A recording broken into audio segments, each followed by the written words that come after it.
this is what Hong Kong is like. I want to see what it is actually like, and that's what I always do. And I also ask them about their culture. What is your family life like? What are the issues that you face?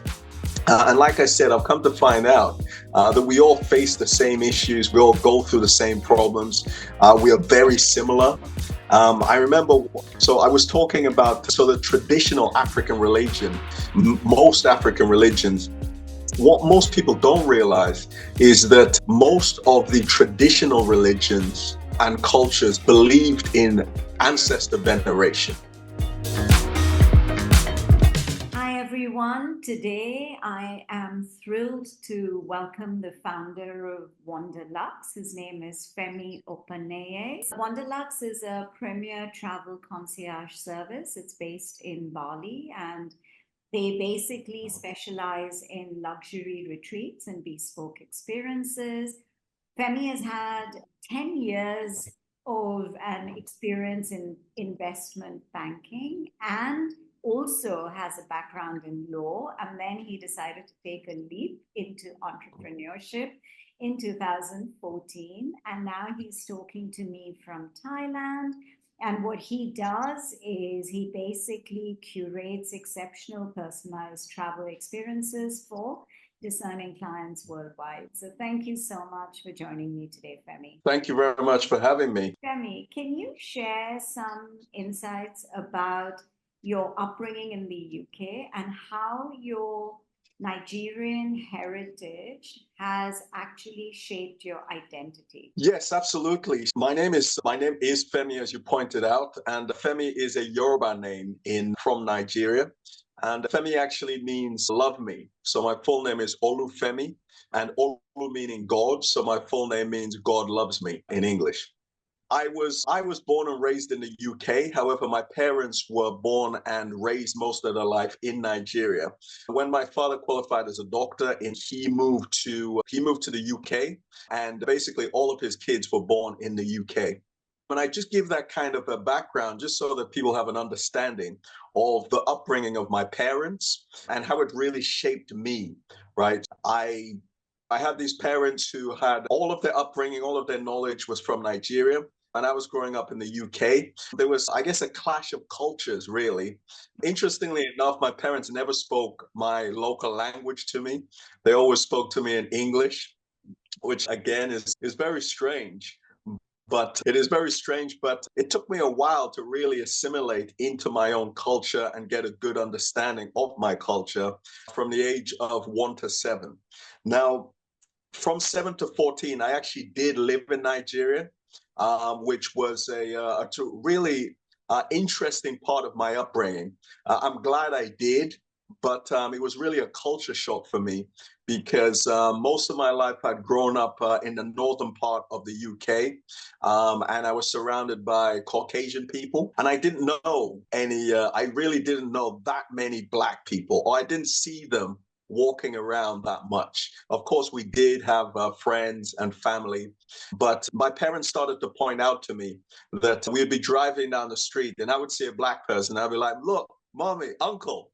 That was the background in which I grew up. Okay, interesting. And so, how did influence your perspective on life and on business? Because clearly it was a very multicultural environment. Although, as you mentioned, growing up, it was very Caucasian where you lived. But then you also went and lived in Nigeria. And I think from the ages of 7 to 14, I believe formative years and also years where you have a better understanding of where you are, you're more aware of your environment. So you had both kinds of experiences. So, how did that actually influence your perspective on life and on business? Yeah, absolutely. A very multi-layered answer because first of all, like I said, we would drive past a Black person. I would say, hey, uncle. So as I grew up, I started to realize I was different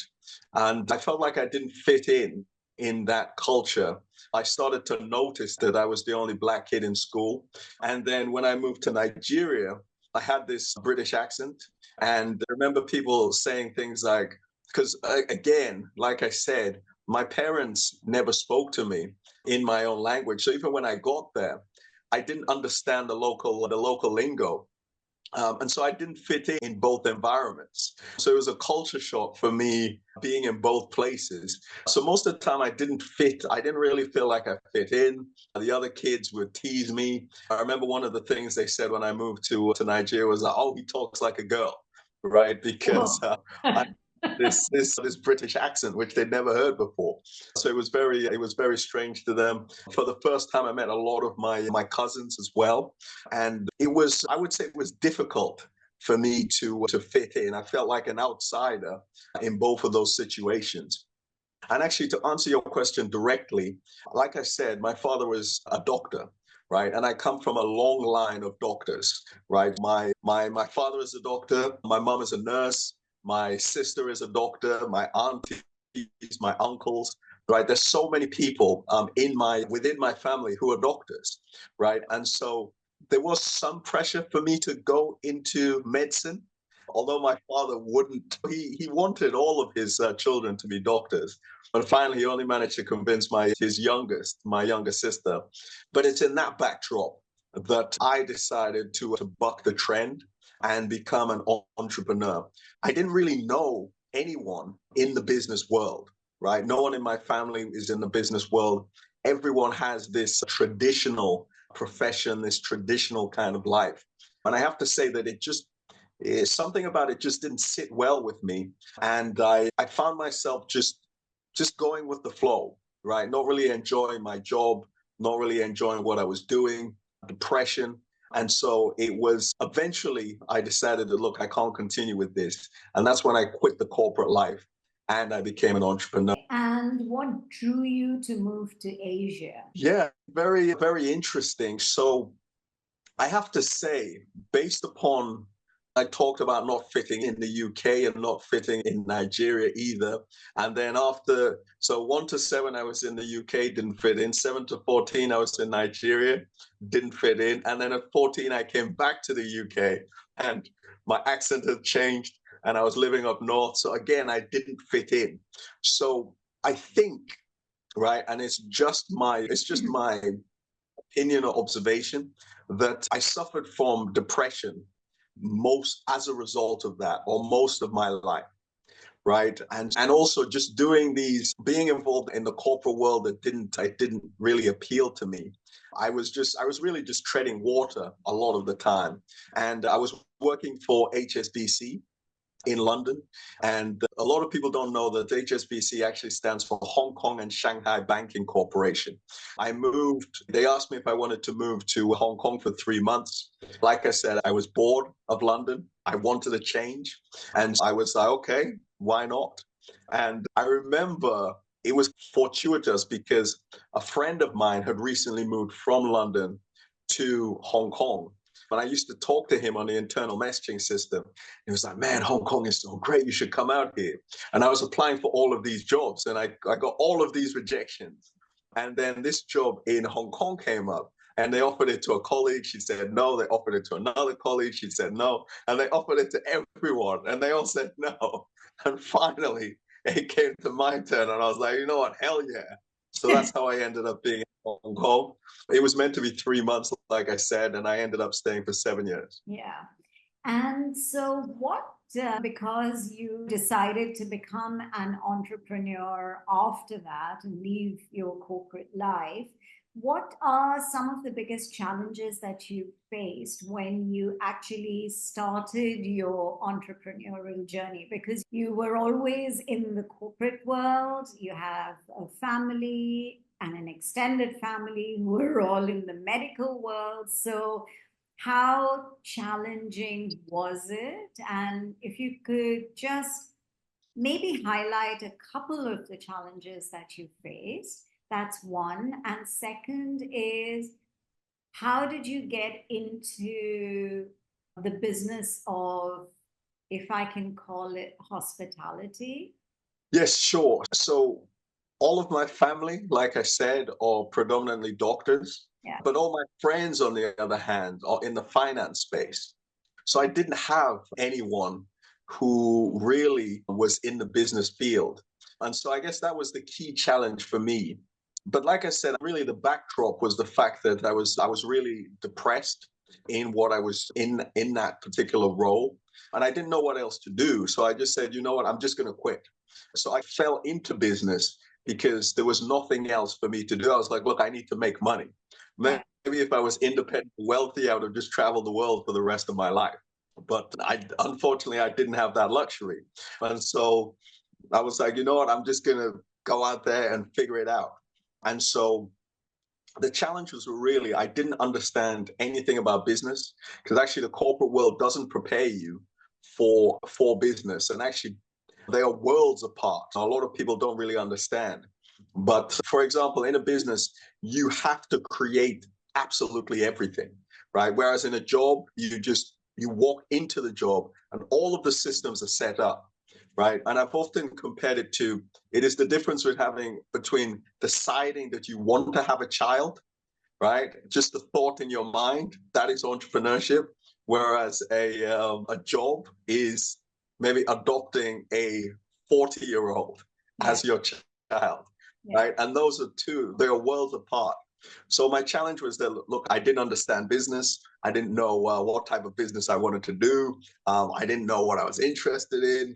And also being in Hong Kong as well, that was also a challenge because my family wasn't there. I didn't have a support system.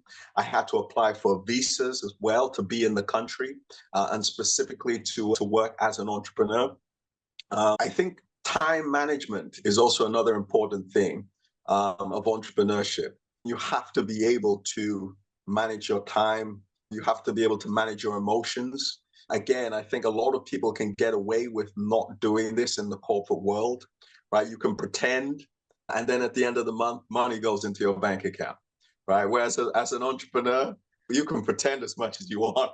You look in your bank account at the end of the month, and there's nothing there, right? So those are some of the challenges. And with respect to getting into wellness, like I said, I've been in Bali for 4.5 years. And a lot of my friends were asking me about coming to Bali, about different retreats and what there is to do. And then as a result of that, I kind of fell into this role of providing them with all of this information. So I really didn't know that much about the hospitality industry. And I was actually surprised to see how sophisticated it is. I think from the outside looking in, there are certain professions or industries that we laud. So medicine and finance and engineering, law. Engineering, yeah, correct. Yeah, those are the very, exactly. yeah. Yeah. So these are like the signature professions. Oh, what do you do? Oh, I'm a doctor. Oh my God, he's an important person. What do you do? Oh, I'm a lawyer, right? I'm a banker. But hospitality is not. So I never really thought about it. But then the more I started to research into it, I was like, wow, this industry is actually very well put together. And it really has a base. So I had to really learn about the environment, simple things like what constitutes luxury, what premium, what is a 3-star hotel, what's a 5-star hotel, what is the difference between a resort, what does all inclusive mean, how to develop relationships with them. All of these different things I had to understand, and a lot of it was done on the job. So going to resorts. So one of our partners is Aman, right? And going to visit their different hotels in Bali just to understand what they do and them showing me around and just getting to understand the way they brand themselves. All of these were things that I had to learn to be in this space. What role does cultural immersion play in your retreats, and why do you think it's important? I would say that a lot of this is a result of a boom in tourism, right? A desire to make more money. And that is just the direction that people tend to move towards, right? Okay, Instagram has become more popular, and so the world becomes smaller. And people decided, oh, even people in Bali decided, oh, I want to experience an American culture or a UK culture, right? And so their cultures tend to shift as a result of that. right? And of course, you have government policies that make it easier for people to travel in with visas, etc. But having said that, the Balinese people are still very cultural. So they're Hindu, and every single day, for example, each family has their own temple on their grounds. It might be a small temple, but they have temples, right? And they're doing ceremonies every day at these small temples, right? If you go to a coffee shop in Bali, if you look up at some point, there is also a small shrine or temple there as well. And they're making offerings to their ancestors or to appeasing ancestors or specific gods, etc. Even though you may see on IG that there's been a huge influx in tourism, these things actually run parallel to each other. So you do have the permissive part where you get expats behaving badly, but you still have the traditional culture and people performing these ceremonies multiple times a day and throughout the week, etc.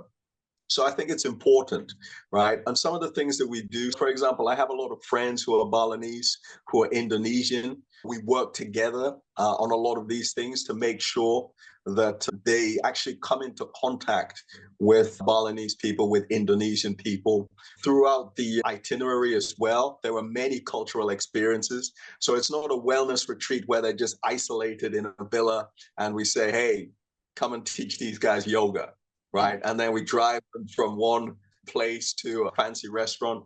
And that's why I said that actually it's about wellness rather than luxury, because we want to ensure that they have a good understanding of the Balinese culture, of the Indonesian culture, the history of Indonesia, the history of Bali.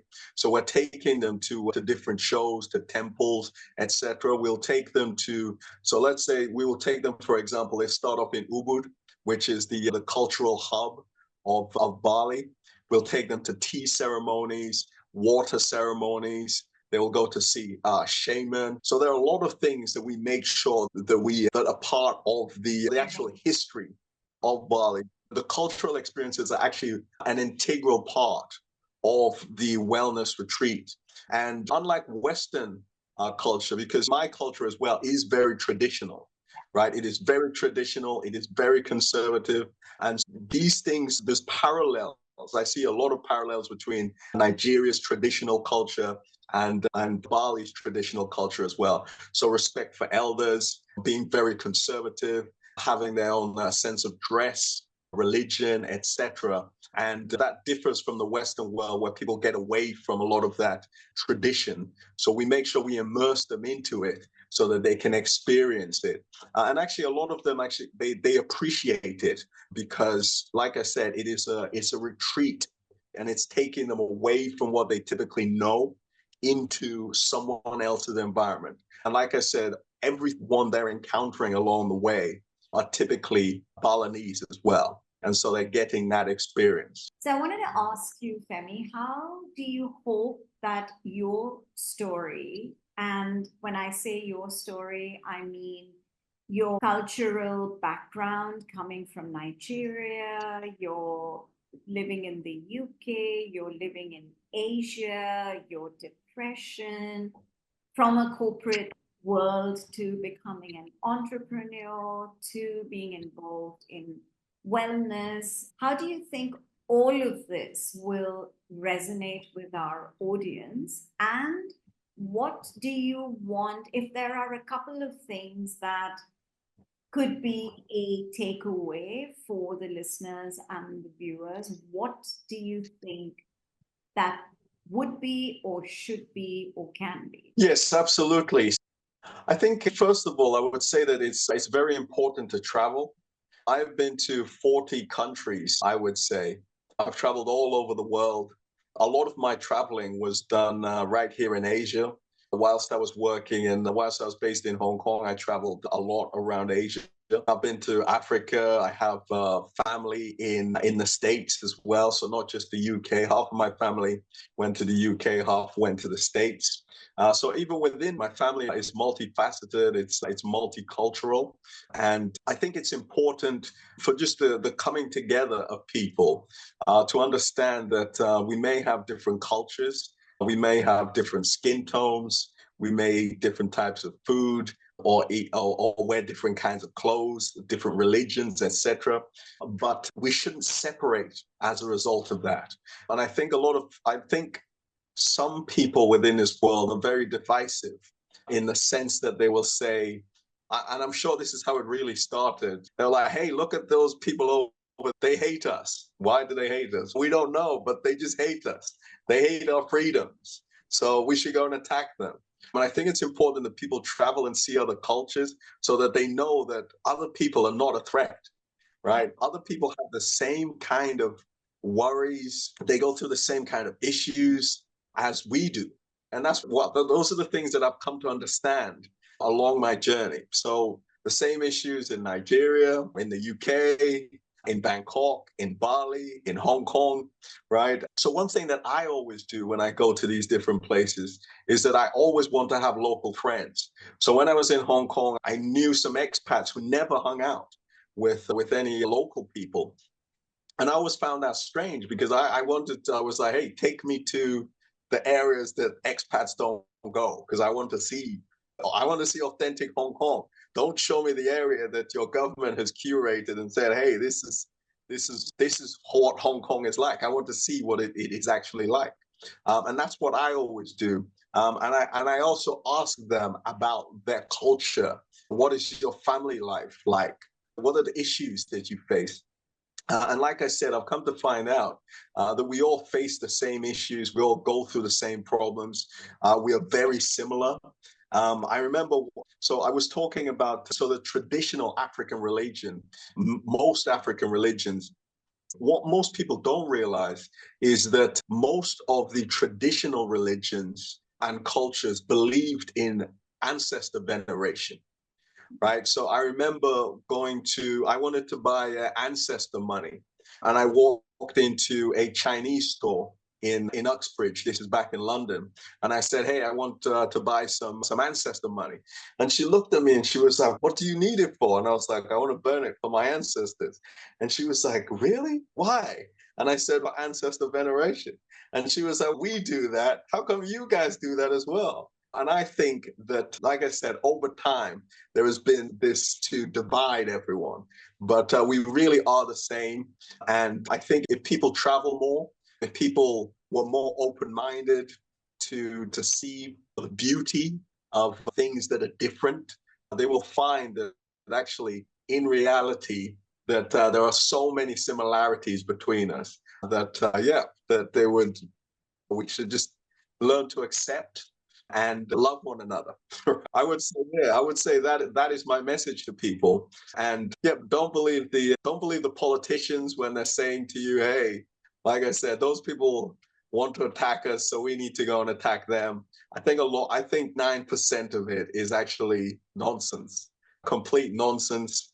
And I hope that people can start to see through all of that and say, look, I don't want my tax-paying dollars to go and kill these other people over there that I've never met before. I've never been there. I don't know where it is. But you were saying that you are going to attack them for my freedom. And that's really my message. Yeah. So basically, what you're saying is that it's important to travel. And I completely agree with that because I think education for me is more travel. The more you travel, the more you see different kinds of cultures, different kinds of people, different kinds of traditions, and a lot of history. But at the same time, and which is education for me, I think it's far more important and enriching as compared to doing education through books. And Yep. the other thing that from what you're saying is that it's important to immerse yourself in wherever you go so that you come away enriched, and you come away with an understanding that, as you rightly said, that we're actually all the same. Maybe because of geographical reasons, we have, and therefore being different, we have adapted and we have different traditionally cultural nuances. But I think at the end of the day, we're all literally, like you mentioned even earlier in the conversation, color of skin could be different, eating habits could be different, but at the end of the day, we're all one. And I think that is the most important thing. And I think you're in the right business. You chose the right business to be in because you're providing people with experiences. I know it's isolated to just being in Bali. Bali in itself is so culturally, I would say it's so rich that if someone can go away with an experience like that, and I'm sure you curate beautiful experiences for people, it's a wonderful thing to be able to do. So thank you, Femi. I really enjoyed listening to you, your journey, your whole multicultural facet, and the experiences that you've had in life. And I hope mentally you're a lot more happier now with what you're doing. Yeah, I mean, thank you.